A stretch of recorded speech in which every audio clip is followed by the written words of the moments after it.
ವೀಕ್ಷಕರೇ, ಹೇಗಿದ್ದೀರಾ? ಎಲ್ಲರೂ ಚೆನ್ನಾಗಿದ್ದೀರಾ ಅಂದ್ಕೊಂಡಿದ್ದೀನಿ. ನಾನು ನಿಮ್ಮ ಸಚಿನ್. ಇವತ್ತು ಮಲ್ಪೆ ಬಂದರ್ನಿಂದ ಬಂದರ್ನ ಒಳಗೆ ಹೋಗಿದ್ದೇನೆ. ಇವತ್ತು ನಿಮಗೆ ಮಲ್ಪೆ ಬಂದರ್ನ ತೋರಿಸ್ತೇನೆ. ಮಿನಿ ದುಬೈ ಅಂತಲೇ ಹೆಸರುವಾಸಿ ಆಗಿರುವಂತಹ ಪ್ಲೇಸನ್ನು ಇವತ್ತು ನಾನು ನಿಮಗೆ ತೋರಿಸ್ತೇನೆ. ಬನ್ನಿ ವೀಕ್ಷಕರೇ.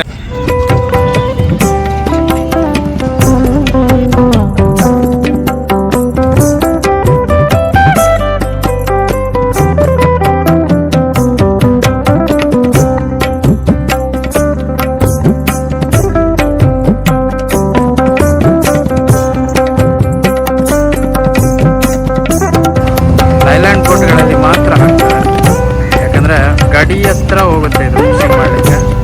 ನಮ್ಮ ಇಂಡಿಯಾದ ಬಾರ್ಡ್ರ್ ಏನು ಹೇಳ್ತೀವಿ ಅಲ್ಲಿಗೆ ಹೋಗುತ್ತೆ. ಹಾಗಾಗಿ ಈ ಫ್ಲ್ಯಾಗನ್ನು ಹಾಕಲೇಬೇಕು.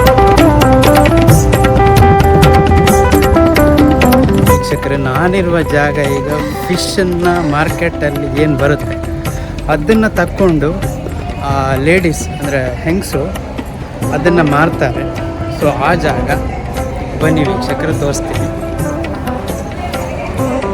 ಈ ಜಾಗದಲ್ಲಿ ಮಾಡಿ ಆ್ಯಕ್ಚುಲಿ ಇಲ್ಲಿ ವಿಡಿಯೋ ಮಾಡೋ ಹಾಗಿಲ್ಲ.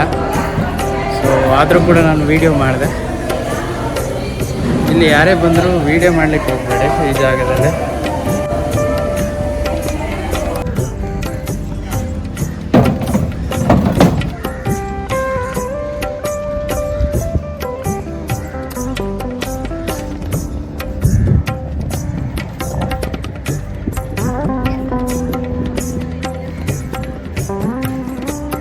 ಫಿಶಿಂಗ್ ಮಾಡೋದು ತುಂಬ ಕಷ್ಟಕರವಾದ ವಿಷಯ ಕೂಡ, ಮತ್ತು ಸಮುದ್ರಕ್ಕೆ ಹೋಗೋದು ಅಷ್ಟೇನು ಈಸಿಯಾದ ವಿಷಯ ಅಲ್ಲ. ಫಿಶಿಂಗ್ ಏನು ಮಾಡ್ತಾರೆ ತುಂಬ ಗ್ರೇಟ್ ಅನಿಸುತ್ತೆ ನನಗೆ ಇಲ್ಲಿಂದ ನೋಡಿದಾಗ. ಬನ್ನಿ ವೀಕ್ಷಕರ, ಈಗ ನೀವು ಇರುವಂತಹ ಜಾಗದಲ್ಲಿ ಆ್ಯಕ್ಚುಲಿ ಫಿಶಿಂಗ್ ಆಗುವಂಥದ್ದು.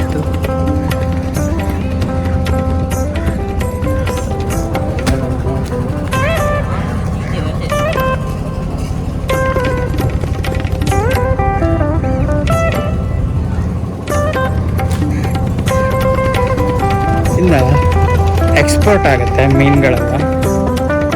ಬಾಕ್ಸ್ಗಳಿಂದ ಹೀಗೆ ಐಸ್ ಹಾಕಿ ದೊಡ್ಡ ದೊಡ್ಡ ಫಿಶ್ಗಳು ಕೂಡ ಇಲ್ಲಿ ಆ್ಯಕ್ಚುಲಿ ಫಿಶ್ಗಳೇನು ಬರುತ್ತೆ ಅದನ್ನು ಬಾಕ್ಸಿಗೆ ಹಾಕಿ ಅದನ್ನು ಎಕ್ಸ್ಪೋರ್ಟ್ ಮಾಡ್ತಾರೆ. ಇಂತಹ ಬಾಕ್ಸ್ಗಳಿಗೆ ಐಸ್ಗಳನ್ನು ತುಂಬಿ ಅದರೊಳಗೆ ಫಿಶ್ಗಳನ್ನು ಹಾಕ್ತಾರೆ. ಅಂದರೆ ಚಿಕ್ಕ ಚಿಕ್ಕ ಫಿಶ್ಗಳು ಎಕ್ಸ್ಪೋರ್ಟ್ ಆಗೋದಿಲ್ಲ, ಅಂದರೆ ರೇಟ್ ಇರುವಂತಹದ್ದು.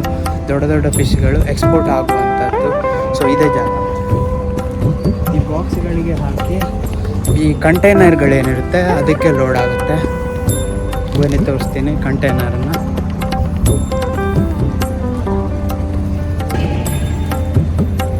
ಇವು ಕಂಟೈನರ್ಗಳು ಅಂದರೆ ಸ್ಟೋರೇಜ್, ಅಂದರೆ ಒಳಗಡೆ ಕೋಲ್ಡನ್ನು ಇರುವಂತಹ ಕೆಪಾಸಿಟಿ ಇರುವಂತಹ ಲಾರಿಗಳಿಗೆ ಲೋಡ್ ಆಗುತ್ತೆ.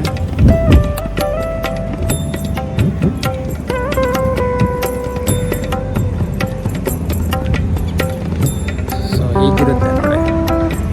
ಈ ಲಾರಿಗಳಿಗೆ ಲೋಡ್ ಆಗಿ ಎಕ್ಸ್ಪೋರ್ಟ್ ಆಗುತ್ತೆ. ಎಕ್ಸ್ಪೋರ್ಟ್ ಅಂದರೆ ನಮ್ಮ ದೇಶದಿಂದ ಹೊರ ದೇಶಗಳಿಗೂ ಹೋಗುತ್ತೆ. ಇಲ್ಲಿಂದ ಕೇರಳಕ್ಕೂ ಹೋಗುತ್ತೆ. ಬೇರೆ ಬೇರೆ ರೀತಿ ಇರುತ್ತೆ. ಅದು ತುಂಬ ಸ್ಟೆಪ್ಸ್ಗಳಿವೆ, ಗೊತ್ತಿಲ್ಲ ಅದು ಹೇಗೆ ಡೀಲ್ ಆಗುತ್ತೆ.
ಇದಕ್ಕೆ ಶೆಡ್ಗಳನ್ನು ಮಾಡಿದ್ದಾರೆ. ಇದು ಲೈಲ್ಯಾಂಡ್ ಬೋಟ್ಗಳು ನಿಂತಿರುವಂತಹ ಜಾಗ.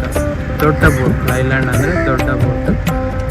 ಸತತ 10 ಅಥವಾ ತುಂಬ ದಿವಸಗಳ ಕಾಲ ಸಮುದ್ರದ ನಡುವೆ ಫಿಶಿಂಗ್ ಮಾಡುವ ಬೋಟ್ಗಳನ್ನು ಲೈಲ್ಯಾಂಡ್ ಬೋಟ್ಗಳಂತಾರೆ.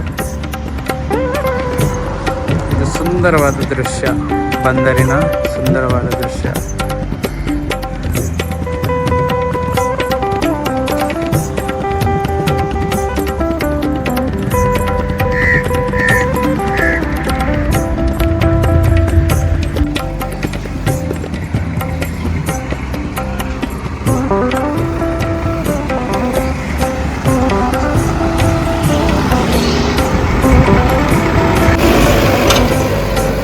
ಇದು ನೀರಿನ ಸಪ್ಲೈ, ಬೋಟುಗಳಿಗೆ ನೀರನ್ನು ಕೊಡುವಂತಹ ಗಾಡಿ.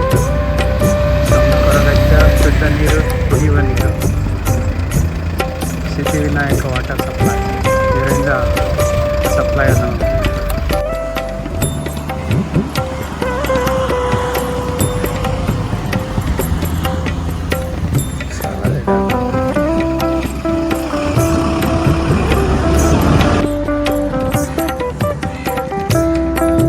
ಇದು ಲೈಲ್ಯಾಂಡ್ ಬೋಟ್ ಅಂತ ಕರೀತಾರೆ, ದೊಡ್ಡ ಬೋಟು. ಸೊ ಸಾಲಾಗಿ ನಿಂತಿದೆ ನೋಡಿ.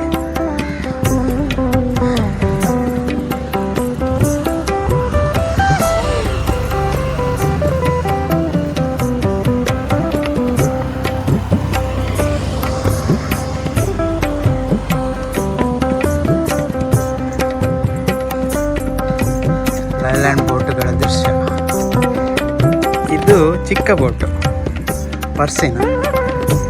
ಸೊ ಪರ್ಸಿನ್ ಅಂದರೆ 3-4 ದಿವಸದಲ್ಲಿ ಹೋಗಿ ಬರುತ್ತೆ ಬೇಗ, ಅಂದರೆ ಸ್ಟೋರೇಜ್ ಕೆಪಾಸಿಟಿ ಚಿಕ್ಕದಾಗಿರುತ್ತೆ.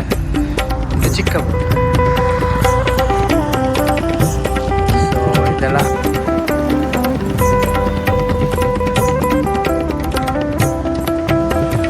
ನಾನಿವತ್ತು ಬಂದಿರುವಂಥದ್ದು ಮಲ್ಪೆ ಬಂದರಿಗೆ. ಸೊ ಮಲ್ಪೆ ಬಂದರು ಅಂದಾಗ ಇದೊಂದು ರಿಚೆಸ್ಟ್ ಪ್ಲೇಸ್ ಅಂತಲೇ ಹೇಳ್ತಾರೆ. ನಮ್ಮೂರಲ್ಲಿ ಹೇಳುವಂಥದ್ದು ಮಿನಿ ದುಬೈ ಅಂತ. ಮಿನಿ ದುಬೈಯಲ್ಲಿದ್ದೀನಿ, ಯಾಕಂದರೆ ನಾನು ನಿಂತಿರುವಂಥದ್ದು ಬೋಟುಗಳ ಮೇಲೆ. ನೀವು ನೋಡ್ಬೋದು ವೀಕ್ಷಕರೇ,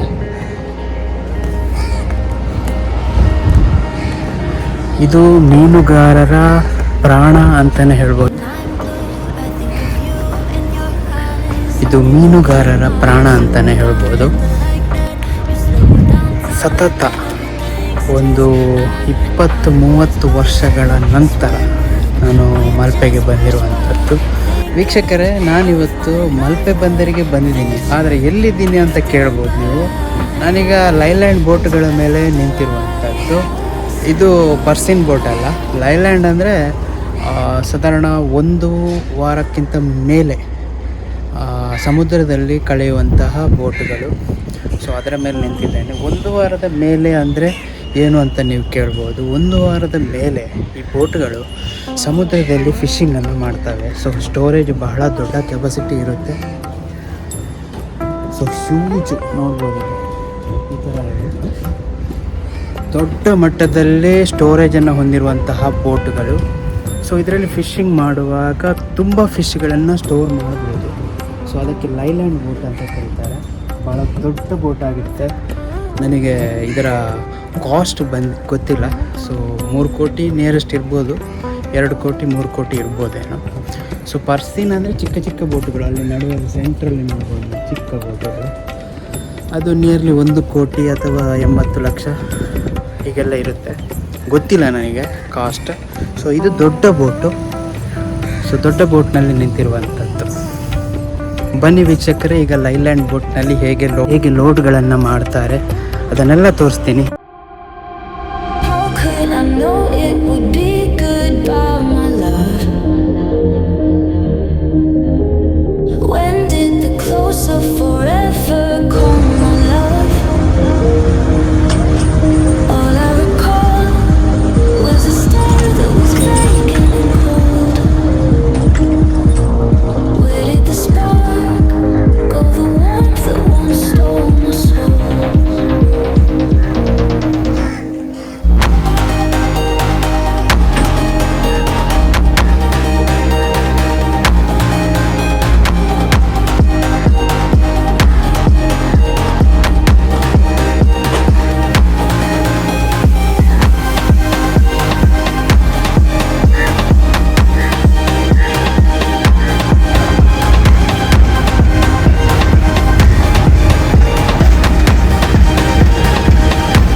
ಸೊ ವೀಕ್ಷಕರೇ, ಇದಾಗಿತ್ತು ನನ್ನ ಇವತ್ತಿನ ವಿಡಿಯೋ. ಎಲ್ಲರಿಗೂ ಖುಷಿಯಾಗಿದೆ ಅಂದ್ಕೊಳ್ತೀನಿ.